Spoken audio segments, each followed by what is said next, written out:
Have cockroaches always grossed you out, or when you were? I've always hated cockroaches. Okay, so even when you were fine dealing with criminals and living in the underbelly of the city, yeah, you still didn't like the cockroaches. I remember I would be in some seedy scenes. Yeah. And there was heavy grown-up R-rated drug use happening. Yeah, so and I would see little tiny cockroaches X-rated. crawling on the walls, and I was like, "Ew, cockroaches!" You know what I mean? Yeah, just not even paying attention to your life falling apart. Just be like, cockroaches. Life falling apart. Look at the cockroaches. Right. No, I mean obviously those are very heavy times. Yeah, it's because that's what I'm saying. Because of the roaches. No, I mean it's just. I'll tell you what was so heavy about it. Okay? Tell me. I mean, not only was it like a crazy time in my life, but there were cockroaches. Right. Like, and I mean, seriously. Ignores. No, but I mean, seriously, like the fact that it was so dark, that it was such a low point in my life that I was willing to spend that much time with that many cockroaches indicates to me just how heavy of a time it was. Do you look back, seriously, on that period in your life? Like right now, you're a person who throws out a fruit salad because there was a hair in it. Mm-hmm. Do you look back and be like, I don't even understand who that person was or what that person thought she was doing? You know, I mean, it's not like I was like eating hairy food back then. I was just really high. Right. You know what I mean? Right. That said, I mean, it is often, it is that thing where it's getting to be, long. I'm going to save those protein bars. It is getting to be. No hair on them. All right, let's not go nuts. I mean, I know this show's a hit, but I'm saving those protein bars. It is getting to be sort of like long enough that I'm a bit like holy, like I can't believe that was me. Like I just like it's so crazy. Because also things will happen and it'll be like like bath salts or like crocodile. Have you heard about crocodile? I don't know what crocodile is. It's this crazy, terrifying drug that's like sweeping Russia. That basically like as soon as you shoot it up, it's like your arm falls off. It gets like gangrene and it's like.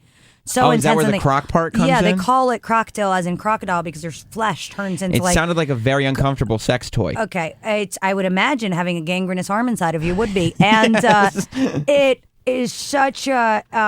it's terrifying, but it's like that thing of like remembering that like once upon a time, I'm sure if somebody was like, oh, you should try these. They're like bath salts. You may eat someone's face, but like whatever. It's like, you know what I mean? It'll get you really fucked up. I would have been like, oh, cool. Let me try those bath salts. Right. And like... Yeah. And that's crazy to me that I would be because like now I like am you know what I mean, like several years later, a bunch of years later, I'm somebody who like opens the New York Post and I'm like, bath salts, are they crazy? Yeah. These children are insane. These kids, what are they doing? What are they doing? What do they think of next? That's craziness. Like, who has a bath salt and then eats a guy's face off? Right. What kind of a maniac? It's like The Walking Dead, these crazy. And so I just feel like that is, symbolic of a big... Yeah, transition. Happened. That's a how major I knew. Transition. That's how I knew I was in a different chapter of my life when I was like saw the bath salt face and was like, ew, instead of like, where do I get some? So like so like right now, if I was like, seriously, Natasha, I got bath salts. If you want it, you'd be like, are you crazy? Yeah, I'd be like, what do you mean, like aromatherapy? I would. I was like. Actually, last night I took a bath and I put some Epsom salts in because I'm 1,000. I just like getting a big bag of Epsom salts. It's very cumbersome to carry home. A giant bag of Epsom salts. Epsom salts is so cumbersome. I would imagine. And then you just like you try to dump them out and then you end up with the entire. Oh, the problems you have to deal with. I don't want to be unbelievable. My life is so hard or whatever, but we all have our problems. Yeah, how the Daily News hasn't picked up on your Epsom salt problem yet is beyond me. Anyway, I don't even remember the point of my story. It's just bath salts. Enjoying a nice bath with what you thought were bath salts. Yeah, but I mean, I mean, just to be really clear about it, if you offered me some bath salts, like right here, right now, I would say no. All right, well, good. That's where I'm at in my life. Then I won't embarrass myself. Yeah. Like, I'm happy you're doing them. You seem to be doing fine. Right. I guess it's working for you. I don't want to tell you what to do with your life. Live and let live. You know what I mean? Like, you fucking figure your own shit out. You know what I mean? Right. Because obviously I could come out of it. Mm-hmm. I could come out shining. Now... what you don't want to do is get a murder rap. Just heads up. No. No, what I mean, seriously, like, if you're going to eat someone's face off, like...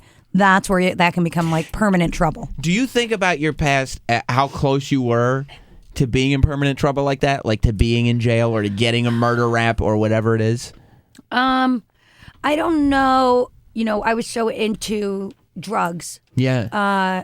I wasn't like really at that time like it wasn't really about like sex, and it wasn't really about like murder. Like that came later for me. It did. That was once you sobered I up. wasn't like really like I wasn't a criminal so much as a drug addict. So I don't feel like I was ever really what's so wild to me about drugs versus alcohol is how many people that are also like, at least like a drug addict is really, oftentimes like wearing it on their sleeve, and you're like, oh, that person is really fucked up. Like, but the idea that it's just, you're a congressman or whatever, and, so you're clearly deranged. No, but I mean, you're a congressman or whatever, and you're, that drinking is like, you're actually getting behind like the wheel of a car, right? And could potentially just fucking really kill somebody, like really easily. And so it's so crazy that one is like such, hard drugs. Ultimately, really, you're the one that's most likely to die in that situation. Yeah, I would imagine that you weren't much of a threat to other people. Well, I mean, their hearts. And also, I would say that, no, seriously, it was horrible. And I would say, though, but I wasn't like, oh, I'm so high, I'm going to go driving. You're right. Also, probably because I was a city kid, which is lucky. Right. Anyway, any other questions? But you just find a comfortable place to be high in, and that was your spot. Yeah. Yeah. I don't know. But anyway, the point is, I've never been close to murdering anyone. Mm-hmm. So I mean, I just, I've not had a lot of murder. The drinking, and that's good. I feel good. I'm like grateful for that. That's one of the things that you think about. You look at yourself in the mirror and go, I haven't murdered not one person. Not only that, but like I haven't even like almost murdered. Right. Attempted. One time I held a pillow over a lover's face. Mm-hmm. But that's just according to them. Right. And you removed it at a safe time. Everything was fine. They woke up, I took away the pillow. And I was like, oh, hey, good morning. Hey, good morning. That's a true story. Sunshine. Is it? Mm-hmm. Wow.